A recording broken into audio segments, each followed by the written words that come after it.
Vamos com o Abel Ferreira, então. Na sequência, já ouviu a palavra do técnico do Palmeiras. Quero dizer a ele, ao meu amigo Leonardo Jardim, que isto é algo que eu faço desde o primeiro dia que eu cheguei. Portanto, eu quando cheguei aqui disse mais que uma vez que estava aqui para valorizar o Palmeiras e valorizar também o futebol brasileiro. E está no livro. Tenho um anexo à parte sobre isto. Portanto, quero lhe dizer a ele que, porque acho que ele realmente falou correto, mas não depende de nós, treinadores. Depende de quem decide tomar decisões difíceis que tornem o futebol brasileiro mais fácil no futuro. E como ele disse muito bem, não é possível um conjunto de amadores, não é por responsabilidade deles, não sei se é só isso, se torná-los profissional ou não, mas é algo que é muito profundo, não é? Quando nós vemos mesmo a própria CBF a ter critérios diferentes para o Ramon Abel e para o Wilton, Sr. Wilton, critérios diferentes, um vai para a jarra, vou congelá-lo e o outro continua a apitar. Portanto, como eu disse, desde que eu cheguei aqui, parece que durante estes 4 ou 5 anos eu andava uma luta sozinho, onde me chamavam sempre chato, reclama de tudo. Espero que vocês ouçam o que o Mr. Leonardo Jardim disse, porque com toda a experiência dele, para onde ele já treinou, é um treinador que eu admiro, e mais que um treinador que eu admiro, é uma pessoa que eu aprendi e que eu gosto dele. É uma pessoa de valores, é uma pessoa que fala e que pela idade que ele tem, como ele diz, vim para o Brasil usufruir daquilo que é este ambiente, a massa associativa, a paixão que as pessoas têm pelo futebol, e depois vemos que realmente há muitos aspectos a melhorar, e como tu disseste bem, este dilema, e agora aqui fazendo parênteses, só para fazer a introdução, este dilema de quem joga, quando joga, isto é tudo fruto do calendário do futebol brasileiro, é fruto da nossa participação no Mundial, é fruto de termos que meter jogos. O que o Palmeiras devia fazer era não jogar na data FIFA e a CBF resolver este berbicacho. Era o que eles mereciam que a gente fizesse. Não, os outros não jogam, nós também não jogamos. Portanto, o que eu tenho para vos dizer em relação a isso é que realmente é um dilema muito grande. Sabíamos que o jogo hoje ia ser extremamente difícil, não só para os que jogaram de início, mesmo para os que forem que não jogaram. Eu próprio cheguei aqui cansado, imagina eu que não utilizei o físico, imagina os meus jogadores, não dormimos, viemos de noite, 2 dias depois temos um jogo desta dimensão, com uma equipa teve uma semana para preparar o jogo, e depois nós lutamos pelos mesmos objetivos, mas depois enfim, o que eu quero dizer com isto é que o bom que tem é que a questão dos gramados eu já vivi em Portugal e as coisas resolveram-se. A questão da arbitragem já vivi em Portugal e as questões resolveram-se. As questões da calendarização também já teve problema, resolveram-se.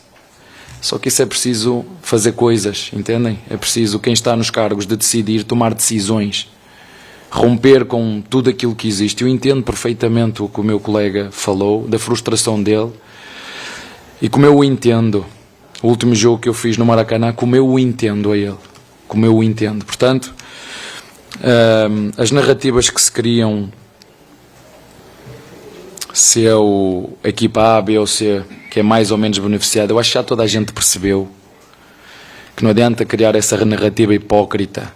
Isto é para os nossos torcedores. Preparem-se, porque o Palmeiras não tem a mesma força nos mídias que tem outros clubes. Mas o que eu quero dizer é, não é só o Palmeiras. Todas as equipas são beneficiadas e prejudicadas.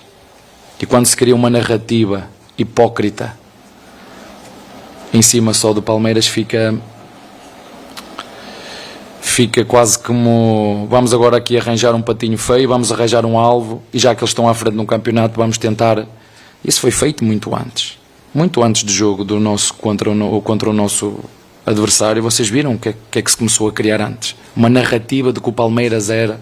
Não é o Palmeiras, são todas as equipas. Vocês viram o Grêmio reclamar? Todas as equipas reclamam sobre a arbitragem, não é só o Palmeiras. Às vezes fazem bem, outras vezes fazem mal. Hoje o árbitro até pensamentos apitava. Repararam nisso? Hoje o árbitro até pensamentos apitava. Não houve 45 minutos de tempo útil. Vocês acreditam nisto? Eu, se fosse torcedor, ficava triste de ter que pagar o meu bilhete para chegar aqui e ver um árbitro até pensamentos apitar. E vou voltar a dizer, já fomos beneficiados e já fomos prejudicados. O Flamengo, se calhar, também tem a mesma razão de queixa. O Grêmio, o Cruzeiro também tem. O São Paulo também tem. Portanto, se nós começarmos aqui a fazer as contas e a mexer aqui a sopa, vamos perceber que há aqui um denominador comum. Não adianta fazer uma vítima só, que é o que se está a criar. Isso é que me custa. Não cria narrativas hipócritas de que o Palmeiras é a equipa beneficiada. O Palmeiras já foi beneficiado e o Palmeiras já foi prejudicado. O Flamengo já foi beneficiado e já foi prejudicado. O Grêmio, o Cruzeiro, todas as equipas, todas. Portanto, não vamos criar aqui, é o Palmeiras, não é o Palmeiras. Há um problema que o futebol brasileiro tem há anos que precisa ser resolvido pelas pessoas certas.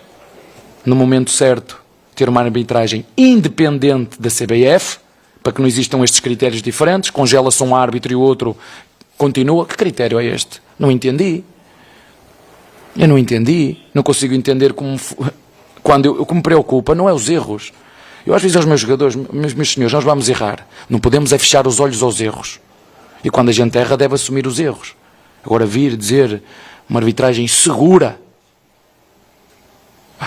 Não brinquem com isto. Isto é sério. Isto é futebol profissional. E como o meu conterrâneo disse, futebol profissional, apitado por amadores que precisam de ajuda. E nós temos que ajudar nas condições de trabalho, ter mais árbitros para descansarem, porque eu entendo. Eles são, se calhar, dentro das 3 equipas que estão dentro de campo, são os que mais têm que tomar decisões, precisam de estar cabeça fresca. Será que eles descansam? Será que tem gente para os substituir? Porque os treinadores não conseguem ser substituídos. Tem que ser sempre o mesmo treinador. Mas eu com os jogadores consigo revezar, às vezes, quando os sinto demasiado cansados, dá para revezar e entrar outro, para que as decisões sejam melhores. Será que não é melhor nós criarmos uma comissão de arbitragem independente, pagar salários condizentes com aquilo que ganham os profissionais do futebol brasileiro, criar mais árbitros, ter um núcleo de árbitros mais alargado para que possam uns apitar e outros fazer reciclagem? Será que isso é possível fazer? É possível fazer. Porque em ligas menos competitivas fazem. Em ligas com muito menos poder financeiro fazem. Isso é o desafio que nós temos agora. Eu não estou a falar pelo Palmeiras, quero que todos olhem bem na minha cara. Estou a falar pelo futebol brasileiro. Está a entender? Não estou a falar pelo Palmeiras, é pelo futebol brasileiro. Porque eu gostei muito de ouvir o que o meu conterrâneo disse. Eu digo, mas ele falou agora, mas eu ando a falar isto há 5 anos e ninguém me ouve. Há 5 anos que eu não vejo uma alteração sequer feita. Uma alteração feita. Os critérios são diferentes, mesmo os lances, critérios diferentes. Eles fazem reciclagem. Eles conseguem estar online, verem o mesmo lance. Este lance aqui do Flamengo, do Palmeiras. Quando se passar um lance igual a estes, o critério tem que ser igual para todos. Este empurrão é falta, este lance é vermelho, esta falta na área é penalti. Porque eu não consigo perceber o nosso penalti com o São Paulo. O árbitro podia ter marcado penalti, é certo, mas o mesmo lance com o Neymar, que o Scarpa foi por trás e o Neymar chutou, e ele bateu-lhe, o árbitro também não marcou penalti. E agora em que é que ficamos? Agora, há muitas coisas que têm que melhorar e essa seguramente que é uma delas. E a nossa parte enquanto treinadores esta é a minha opinião sobre este assunto, que está muito em voga. Vão falar de lance A, B e C, se o goleiro segurou a bola ou se puxou aqui e quando a puxou o meu jogador tocou depois. Enfim, vamos falar do que nós quisermos, mas isto é algo muito mais profundo do que o Palmeiras. Isto é futebol brasileiro, tem a ver com a essência daquilo que é a raiz do futebol brasileiro e aquilo que tem que se tomar e passos que têm que ser dados para aquilo que é o bem do futebol brasileiro. Como eu disse, eu não vim para aqui para usufruir, eu vim para aqui para trabalhar e ajudar o Palmeiras e o futebol brasileiro a ser melhor. Abel. Tá, então, um pouquinho da coletiva do Abel Ferreira, que destacou agora nessa última resposta, Piper, no seguinte, ficou criticando um pouquinho a narrativa hipócrita, entre aspas, de que o Palmeiras é beneficiado. A gente falou um pouquinho sobre isso, queria saber um pouquinho mais sobre o Abel se expressando sobre esse assunto. Falando que é hipocrisia falar que o Palmeiras é prejudicado, é favorecido e por aí vai.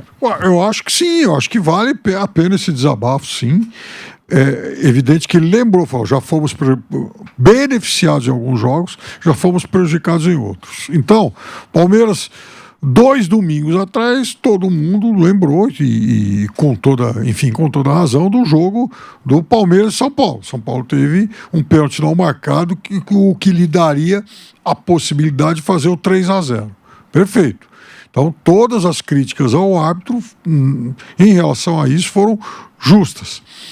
Da mesma forma que um final de semana depois, lá contra o Flamengo, o Palmeiras lamentou muito e criticou muito, reclamou demais a não marcação do pênalti lá no Gustavo Gomes, do Jorginho no Gomes. O que daria ao Palmeiras a vantagem de 1-0 no comecinho do jogo. Então, sim, tem sempre pros dois lados, e ele tá chamando atenção, como fez o Leonardo Jardim, para a má qualidade da arbitragem brasileira, e eu acho que isso é consensual. Então, mas aí uma pergunta rápida, já que a gente está no final, assim, muito se fala da arbitragem há muito tempo, mas nada é feito. Nada. Bom, O que é feito? O que foi feito desde então? Desde que eu me conheço por gente. Aqui no futebol brasileiro, veja, o Armando Marques, ele conseguiu decidir 2 campeonatos paulistas em sequência. Era juiz de Copa do Mundo. Em 72, inventando a tal mão do Leivinho no jogo contra o São Paulo. Em 73, na final Santos e Português, ele errou a conta até 5. Então, esse. Agora, todo mundo fala... Às vezes também é a falta de escolaridade. Ou seja, pioramos. Pioramos conversa. Fugiu da aula Nós de matemática. sempre tivemos árbitros ruins. É que hoje também dá para investigar tudo. Tem câmera para tudo. Hoje é mais fácil também pegar os erros. Ou seja, os ruins se tornam ainda mais incompetentes.